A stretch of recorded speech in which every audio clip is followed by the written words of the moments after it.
Hey everyone, this is a Max Roach lick I got off of a record he did called, well, it's a compilations, which is what I have it on, which is called Max Roach, the Complete Mercury Sessions, which is a record label he recorded with, as I think also Clifford and Max put some of their stuff out together on the Mercury label. It's called the Complete Mercury Sessions. On there you're going to find a track called Just One of Those Things, and it's got to be one of the fastest tracks I've ever heard. It's got to be between 350 and 400 the whole time. You'll hear the band having a little trouble keeping up, rightfully so, but Max does a great job of pulling him through. You got a bunch of solo space for Max toward the end of the cut. He starts messing around, a couple choruses in, he starts messing around with this one phrase, and at the 5:33 mark, he nails it.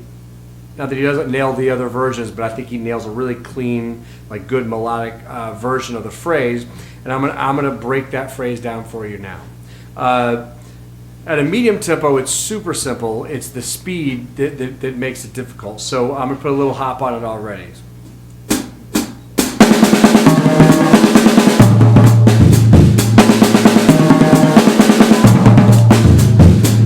Now that's still way under tempo, right? So just to quickly break it down, these are all going to be eighth notes. Again, in a very medium tempo. Pretty simple in that we're just alternating, right?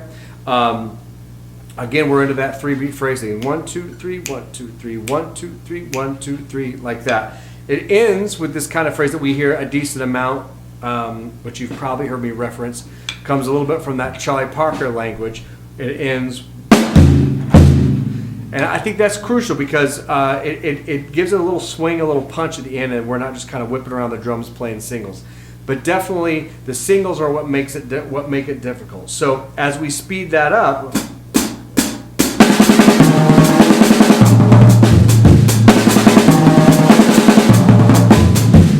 we have to start worrying about being clean and also moving from drum to drum without necessarily overplaying any drum. So a good way to practice that is actually just to work on the right hand, right? So 1, 2, 3.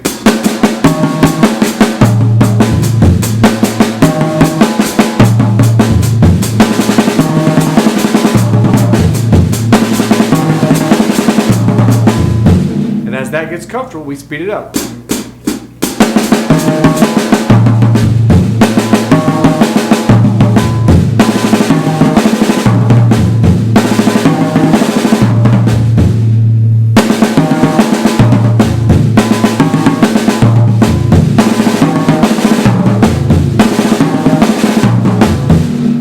So we're going to slowly work up the metronome and get us to that point. If your singles are in decent shape, I believe, because my singles are not in great shape, I believe the way to get through that phrase really is to follow that right hand. Make sure your right hand knows where it's going. Be real clear to hit the center of the drum. Don't cheat.